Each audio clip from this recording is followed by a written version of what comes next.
Now, turning second-hand items into profitable goods that could sell in London's trendy Brick Lane was the challenge for the Apprentice contestants last night. The Sterling team's efforts were described as more shabby than chic by Karen Brady, and Lord Sugar described their store as looking like an Oxfam shop in the middle of a hurricane. That's not good. No, so the axe had to fall on one of the Apprentice hopefuls. Let's see who Lord Sugar fired last night. Look away if you don't want to see it. This is one of the most difficult ones I've had to deal with. I have to judge it on the person that's got the most potential in coming into business with me, yeah? Laura, you lost the plot and you didn't run the team very well.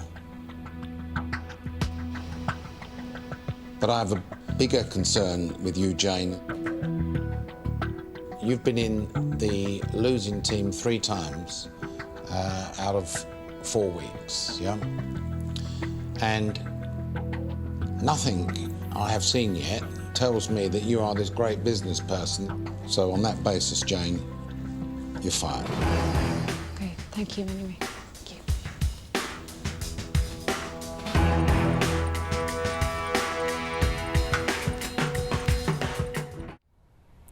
Clearly, you were pretty sad, weren't you, Jane? Morning. Yeah, hi, how are you?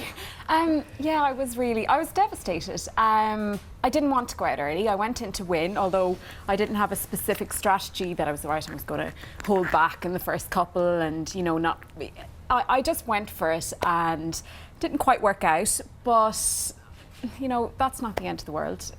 You know, it's a couple of weeks out of my life and you know, there's lots more to come. I've done lots before I went on to The Apprentice, and I'll do an awful lot after after the whole show is over. Well, that's a very pragmatic and positive approach. But that moment, and we were all watching there, and your mouth is slightly open. I mean, because having seen quite a few people in that moment, you probably watched it yourself, haven't you? Yeah. And some people they know it's coming, don't they? They really know it's coming. My impression was that you kind of didn't think you were in the firing line this time. No, I actually did. Did you? The minute I was coming back into the boardroom, I knew. Why?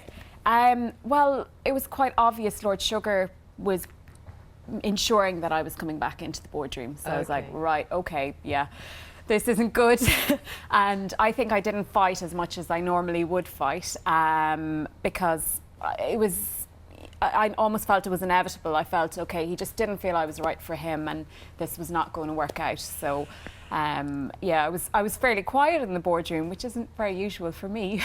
And yeah, it happened. And yeah, it was so strange because it was almost like it was in slow motion or something. I don't know. It was happening, and I knew it was happening, but I didn't want it to happen. And we'll go back to a little bit about why it happened. Perhaps we can see a clip now, right now, to see Lord Sugar and Karen Brady criticise your shop style. They weren't best pleased, were they? Who started working on the refurbishment or the upcycling? Girls and Nick. the 3 of us. The 3 of us and Nick. Yeah. And what did that entail then? Painting, reupholstering, cleaning. Reupholstering? Yes. Well, reupholstering involves material and a staple gun. Yeah. Yes. More shabby than chic.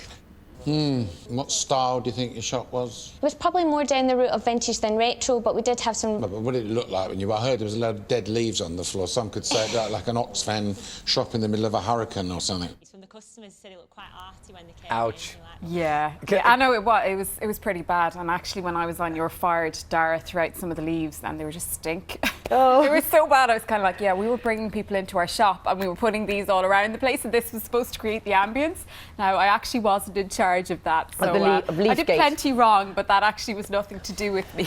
You know what you're saying about because a lot was made of your success already as a business person. Because you have a very successful business, don't you? Well, we work hard and we produce a lot of products. Can I just ask, do you think in a way the fact that you already have quite a successful business, I mean, you said you didn't fight as much as you might normally. Yeah. Do you think maybe there are people who are hungrier in the pack, as it were? No, I wouldn't say that there's anybody hungrier than me, but I would think sometimes you get to the point where it's very, very obvious that it's not going to go any further. And it was very, very obvious who he wanted to fire there. Okay. So I suppose I just felt that, you know what, I'm just going to do it on my own, and I will do it on my own. And I'm launching my own product range now, a range of baby soups that I'm really excited about. They're allergen-free, they're organic, and they're fresh as well, which is something completely new to the baby market. Do babies like soup? Babies love soup. I made soup every day for my son, and I used to have to get up an hour early every day. So this is really for the working parent who wants to spend that extra hour either in bed or with their child in the evening, and they're nutritionally balanced just for your baby, so they're perfect. Good luck. Thank Jane, you. You see how well you took the opportunity. She may not have sold much then, but no on the mug. programme. I'm sorry you didn't go further, but you're clearly fine. Yeah, of course. Good. Yeah. Nice to hear this morning. Thank you. You too. Thank you. When pop star Robin Gibb was asked to write music to mark 100 years